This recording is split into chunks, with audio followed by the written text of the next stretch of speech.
Assalamualaikum warahmatullahi wabarakatuh. Alhamdulillahilladzi hadana li hadza wa ma kunna linahtadiya laula an hadanallah. Asyhadu an la ilaha illallah wahdahu la syarikalah wa asyhadu anna Muhammadan abduhu wa rasuluh. Ayyuhat talamid, marhaban bikum fil madrasah sanawiyah Surya Buana Internet Bimalang bil maddah al aqidah wal akhlaq fil fasli samin wa fasli dars sani ma'al ustadz Mabrur. Thayyib. Al-an hayya bina nabda bi qiraati du'a at-ta'lim. Bismillahirrahmanirrahim. Raditu billahi rabba wa bil islami dina wa bi Muhammadin nabiyya wa rasula. Rabbi zidni ilma warzuqni fahma. Alhamdulillah anak-anak, pada kesempatan yang berbahagia ini insya Allah kita senantiasa masih diberi rahmat, taufik, dan hidayah oleh Allah Subhanahu wa Ta'ala, sehingga pada kesempatan yang berbahagia ini kita masih bisa melanjutkan salah satu kewajiban taklim kita, di mana pada kesempatan ini kita akan melanjutkan pembahasan tentang akhlak terpuji, di mana materi yang akan kita bahas adalah tentang ta'awun. Apa itu ta'awun? Untuk kita yang sekolah di madrasah sanawiyah ini insya Allah sudah tidak asing apa itu ta'awun. Namun kadang-kadang masih ada yang belum paham tentang arti ta'awun itu sendiri apa. Oleh karena itu dalam pertemuan kali ini kita akan belajar bersama-sama tentang ta'awun. Namun sebelumnya seperti biasanya, kita berharap melalui pembelajaran ini ada hal-hal yang ingin kita capai, yang sudah digariskan dalam kompetensi dasar, sekaligus ada indikator-indikator capaiannya nanti yang kita harapkan seperti apa. Yang antara lain, setelah kita belajar tentang materi ta'awun ini, kita bisa tahu dan paham tentang arti ta'awun, bisa menjelaskan dalil-dalilnya ta'awun, bisa menunjukkan contoh perilaku ta'awun itu seperti apa, dampaknya apa saja, dan cara membiasakannya seperti apa. Nah, itu yang akan kita bahas dalam materi ta'awun ya. Anak sekalian,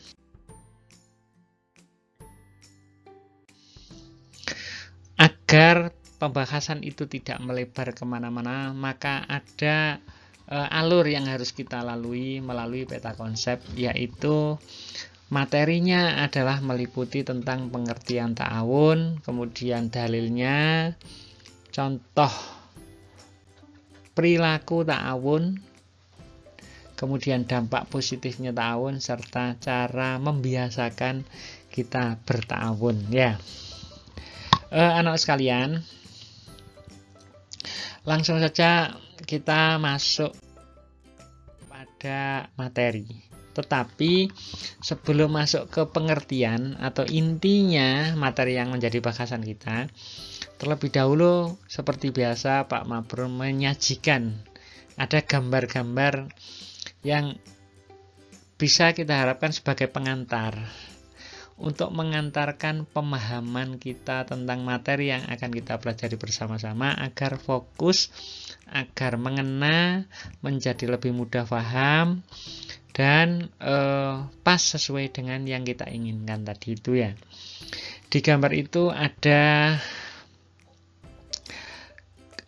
orang menarik tangan atau menolong ya, persisnya seperti itulah, menolong temannya untuk bisa naik ke tempat yang lebih tinggi. Ada bapak-bapak yang sedang membantu temannya mendorong sepeda motornya di air itu ya, banjir mungkin itu. Kemudian ada orang yang saling salaman, nah mungkin itu memberi kepercayaan dan sebagainya dan sebagainya. Gambar itu juga menggiring kepada asumsi yang bervariasi. Tentu kalian punya persepsi yang berbeda antara yang satu dengan temannya.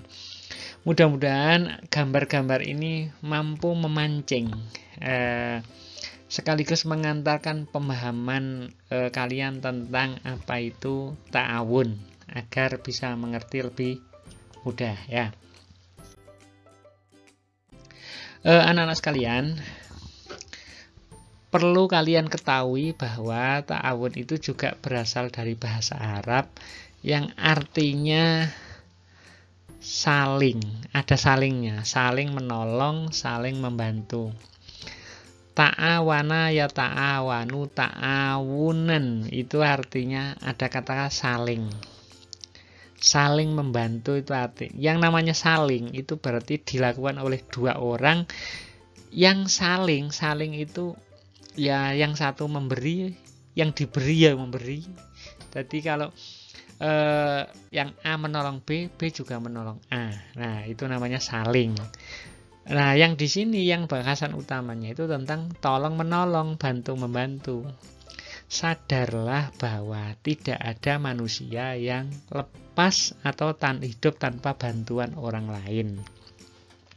Dalam teori sosiologi pun disebutkan bahwa manusia itu adalah makhluk yang tidak bisa lepas dari bergantung kepada orang lain. Artinya pasti membutuhkan. Nah, disebut makhluk bergantung, zon politiken ya, istilahnya, istilah sosiologinya seperti itu. Jadi manusia itu tidak bisa hidup sendiri. Pasti bisanya itu kalau bergantung kepada orang lain. Sekaya dan sehebat apapun itu gak bisa manusia itu hidup sendiri tanpa bantuan orang lain. Nah, maksudnya adalah sikap saling menolong atau membantu di antara sesama manusia. Nah, penjelasannya kita lanjutkan. Setelah penjelasannya sudah kita ketahui bahwa ta'awun itu artinya saling tolong menolong, saling membantu. Dikuatkan dalil yang ada di Al-Quran surat Al-Maidah ayat 2. A'udzubillahi minasyaitonirrajim. Wa ta'awanu 'alal birri wat taqwa wa la ta'awanu 'alal ismi wal udwan. Dan tolong menolonglah kalian dalam hal kebaikan dan takwa. Wa la ta'awanu 'alal ismi wal udwan, tapi jangan tolong menolong dalam hal dosa dan permusuhan. Jadi tolong menolong yang dianjurkan oleh agama itu tentu dalam hal kebaikan dan takwa kepada Tuhan. Tetapi kalau dalam hal dosa dan keburukan kita malah dilarang. Jadi bagaimana bisa hidup rukun, bagaimana bisa makmur, pokoknya yang baik-baik itu kita disuruh, diperintah oleh agama. Tapi dalam hal kejahatan itu kita dilarang, nggak boleh tolong menolong itu. Selanjutnya anak-anak, contoh sikap ta'awun, contoh sikap tolong menolong. Itu Pak Mafrul menyajikan gambar, itu ada anak yang sinau belajar bersama-sama. Misalnya gini contohnya, Ahmad membantu mengajari matematika kepada Budi. Sebab Budi di bidang matematikanya dia gak paham, kurang menguasai. Jadi Ahmad akhirnya ngajari Budi tentang matematika.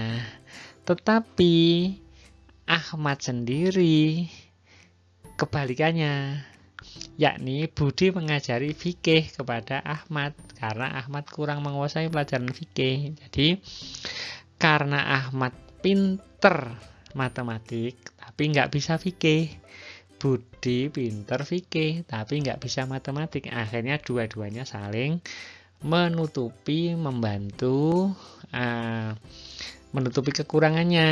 Nah gitu, itulah hidup. Jadi nggak ada manusia sempurna, nggak ada manusia yang bisa lepas dari bantuan orang lain. Semuanya saling dan sama-sama membutuhkan antara yang satu dengan lainnya. Anak-anak sekalian, itu contohnya. Kalau seseorang itu sudah bersikap ta'awun, terus apa yang diperoleh? Maksudnya dampak positifnya itu apa saja?